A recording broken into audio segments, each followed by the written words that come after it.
Hey folks, walk with me.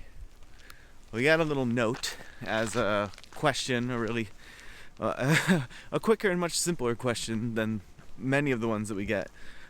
This one was simply, do affirmations actually work? If I were to give you a knee-jerk one-word response, it would be no. But since we have the ability to take a few minutes here, I'll take a few minutes and talk about that more expansively. To a certain mind, to somebody who has generally a well-regulated state and a well-resourced state of well-being, I think affirmations can be helpful. If all of the help that you need is replacement, the idea that you can replace the inner chatter that you have or the worries that you have with other things, and that replacement alone provides you with what you need. I think that probably is the case for a very limited number of people. Limited to such a degree that I don't know that they really exist, but if they do, those are the people who I could see affirmations working for. Just replacement of the existing inner chatter, and that does the trick. However, for a lot of people, I think there's many categories and layers of people, but one that might be close, that might seem like it could work for, would be people who replace it, and it does give them sort of a episodic, right, or periodic relief from intrusive negative thoughts or worries or whatever. However, what I would say is to be aware of and cautious that what you resist persists, right?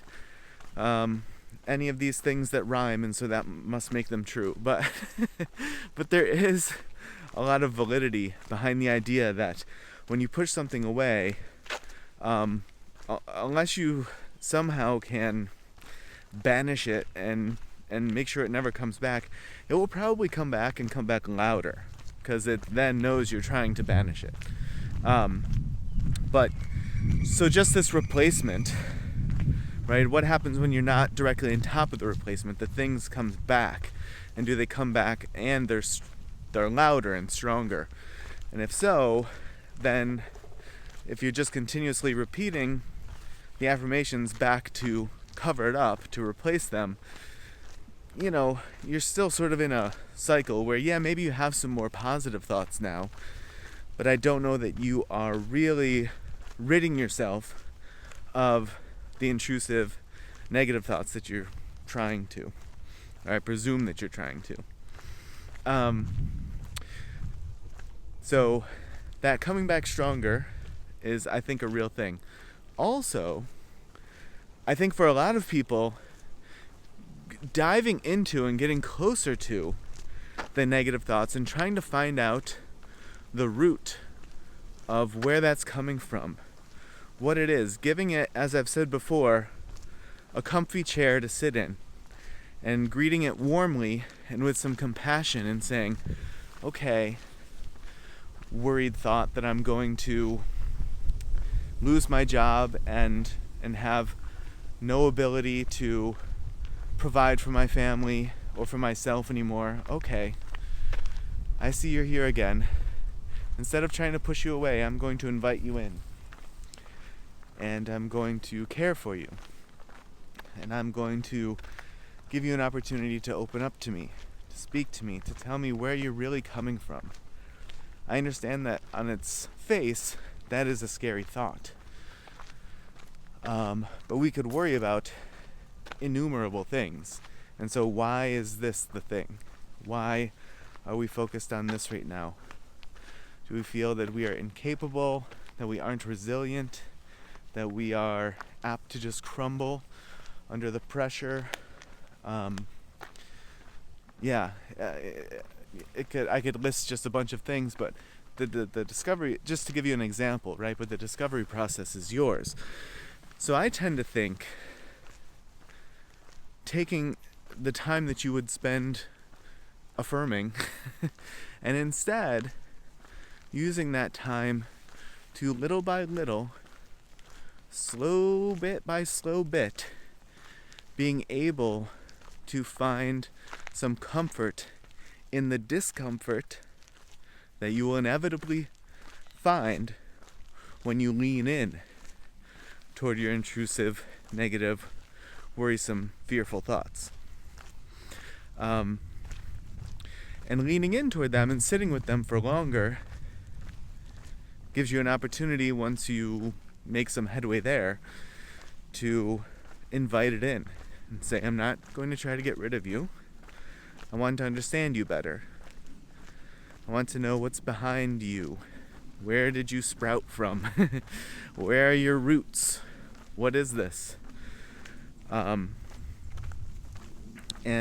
once you uncover some of those things, continuing to lean in more and more and say, okay, why is it that I feel that I am so unreliable, or that I lack resilience?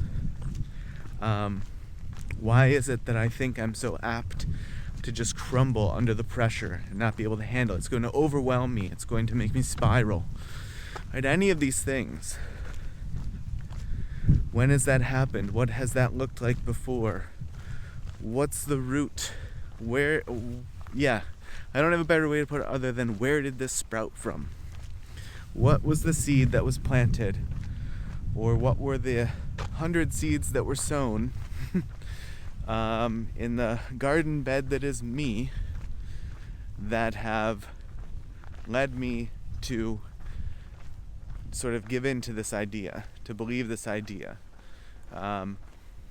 If you can get to that, and then try to comfort that, much like you would a child, right? Like a baby that is fussing, that is crying, and you don't know why. That's what this negative thought, fearful thought, whatever, worrisome thought is. It's a baby that's crying, trying to get the attention, but you don't know what it's for, right? You're a parent or a caretaker that goes to the child, and your first thing is to just comfort the child, right? I'm here for you. I'm here with you.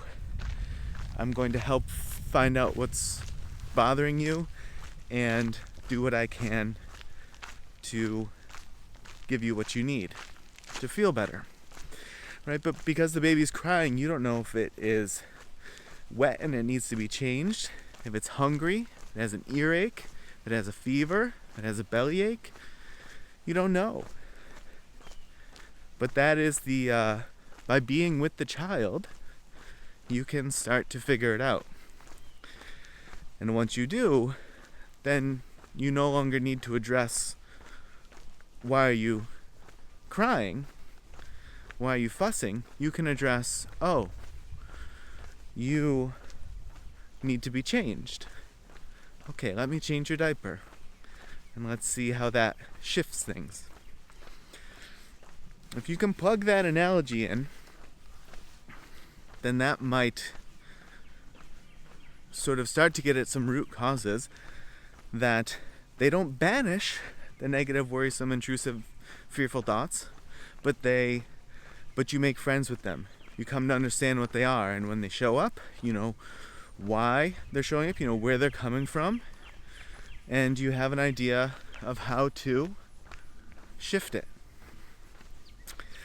So I would say, my vote would be no to affirmations, yes to analogies.